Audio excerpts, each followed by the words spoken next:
Good morning बच्चों। हम लोग क्लास 4 में पढ़ेंगे पाठ 11 दो बैलों की कथा। तो प्यार और अपनेपन को पशु भी महसूस करते हैं। उन्हें अच्छे और बुरे की पहचान होती है। मुंह से कुछ नहीं बोल पाते, परंतु अपने व्यवहार से अपनी बात को हम तक जरूर पहुंचा देते हैं। झूरी एक किसान था और उसके पास दो बैल थे, हीरा और मोती। दोनों में बहुत प्यार था। वे दोनों मांद में एक साथ मुंह डालते और एक साथ ही हटाते। जोरी उनके चारे पानी का पूरा ध्यान रखता और बहुत प्यार करता था बैलों को। उसे उनको मतलब मारता पीटता नहीं था। बैल भी उनको झूरी को बहुत प्यार करते थे और बहुत चाहते थे। एक बार झूरी की पत्नी का भाई गया हीरा और मोती को कुछ दिनों के लिए अपने गांव ले जाने के लिए आया। बैलों को बड़ा आश्चर्य हुआ कि वह उन्हें क्यों और कहां लेके जा रहा है। रास्ते में दोनों ने उन्हें बहुत तंग किया। किसको? गया को तंग किया। नहीं जाना चाह रहे थे दोनों बैल, और कोई दाएं भागता तो कोई बाएं भागता, और घर पहुंचने पर मतलब उसको रास्ते में तंग करने के कारण गया उनको बहुत मारने पीटने लगा। तो घर पहुंचने पर गया गुस्से में उनके सामने रूखा सूखा घास रख दिया, तो उन्होंने उसको सूंघा भी नहीं। रात होने पर दोनों बैलों ने वहां से भाग जाने का निश्चय किया। उन्होंने जोर से मतलब जोर लगाकर रस्सियां तोड़ डाली और वहां से भाग निकले। सुबह होने पर जब जूरी ने उन्हें अपने थान पर खड़े देखा, तब वह सब कुछ समझ गया।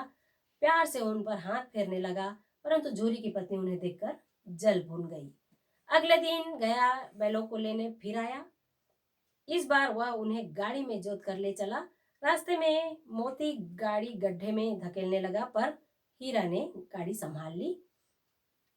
जैसे तैसे फिर वो घर पहुंचे और उन्हें बहुत सख्ती से काम लेना शुरू कर दिया। वह दिन भर उन्हें हल में जोतता, जब तक उन्हें मारता पीटता। शाम को खर लाकर फिर मोटे रस्सों को बांधकर उनके सामने रूखा सूखा भूसा रख देता। तो गया के घर में एक छोटी सी लड़की थी, बच्ची थी। वह बैलों की दुर्दशा देखकर उनको चुपचाप मतलब चुपके से रोज रोटी खिलाया करती थी। दोनों बैलों अपने दुख को भूलकर उसके प्यार के कारण अपना सारा दुख भूल जाते थे। एक दिन मोती रस्से को चबाकर तोड़ने की कोशिश कर रहा था, तभी वह लड़की आई और उसने दोनों बैलों को खोल दिया। दोनों बैल वहां से भाग निकले। थोड़ी देर बाद जब गया को पता चला, तब वह भी उनके पीछे दौड़ा और उन्हें पकड़ न सका। जब हीरा और मोती आजाद थे, रास्ते में उन्हें एक सांड मिला। सांड उनकी ओर लपका तो हीरा मोती का होश उड़ गया। भागकर मतलब भागना बेकार था, इसलिए दोनों ने साहस से काम लिया। सांड ने आकर जब हीरा पर वार किया, तब मोती ने उस पर पीछे से सींगों से चोट की। सांड घबरा गया। मिलकर काम करने में बल है। दोनों से मिलकर सांड मतलब दोनों ने मिलकर फिर सांड को भगा दिया। दोनों अब बड़े प्रसन्न थे। आगे चले तो रास्ते में मटर का एक खेत दिखाई दिया।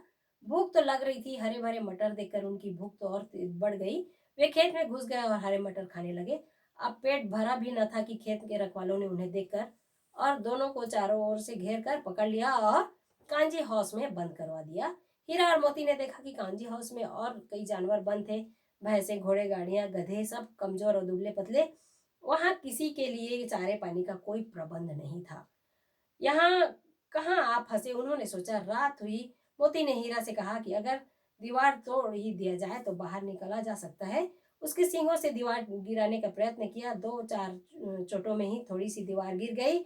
उसका उत्साह बढ़ा और उसने जोर से चोटें लगाना शुरू की। दीवार में रास्ता बनाने के पहले ही थोड़ी मतलब घोड़ियां भागी, फिर भैंसे, और फिर मोती ने गधों को भी सींग मार मार कर भगा दिया। उसने हीरा से भी भाग चलने को कहा, पर हीरा ने मना कर दिया। सुबह होने पर कांजी हाउस वालों ने देखा तो उन्हें बड़ा आश्चर्य हुआ। उन्होंने हीरा और मोती को नीलाम कर दिया। नीलाम में सबसे ऊंची बोली लगाकर एक व्यापारी ने उन दोनों को खरीद लिया। वह उन्हें लेकर अपने गांव की ओर चढ़ पड़ा। मार खाते खाते और भूखे सहते सहते हीरा मोती बहुत कमजोर हो गए थे। उनकी हड्डियां निकल आई थी। भूख प्यास से व्याकुल बैलों में कुछ भी दम बाकी नहीं था। वे चुपचाप व्यापारी के साथ चलने लगे। रास्ता जाना पहचाना लगा तो न जाने कहां से उनमें दम आ गया। वे दोनों तेजी से भागे, आगे आगे बैलों, पीछे पीछे व्यापारी। जब तक वह उनके पकड़ मतलब उन्हें पकड़ पाता, तब तक दोनों बैल अपने घर पहुंच चुके थे। किसके पास पहुंच चुके थे? जूरी के पास। बैलों को देखकर जूरी को बड़ी खुशी हुई और उनसे वह लिपट गया। इतने में व्यापारी भी वहां आ पहुंचा और उन्हें मांगने लगा। मोती ने आओ देखा न ताओ वह व्यापारी पर झपटा। व्यापारी जान बचाकर वहां से भाग गया। झूरी की पत्नी भी भीतर से दौड़ी दौड़ी आई। उसने दोनों बैलों के साथ मतलब माथे चूम लिए। ठीक है, इतना प्यार जानवरों में, तो लोग देखो अपना पुराना पहचाना हुआ घर में ही फिर वापस चले गए। तो आप लोग भी इस पाठ को अच्छे से पढ़ेंगे बच्चों। दो बैलों की यही कथा है। जहाँ प्यार है वहीं पशु भी पहचानते हैं प्यारों को, और उन लोग भी महसूस करते हैं प्यार को। ठीक है, पशु पक्षी हैं तो क्या हुआ। तो आप लोग भी इस पाठ को रीड करेंगे। Thank you.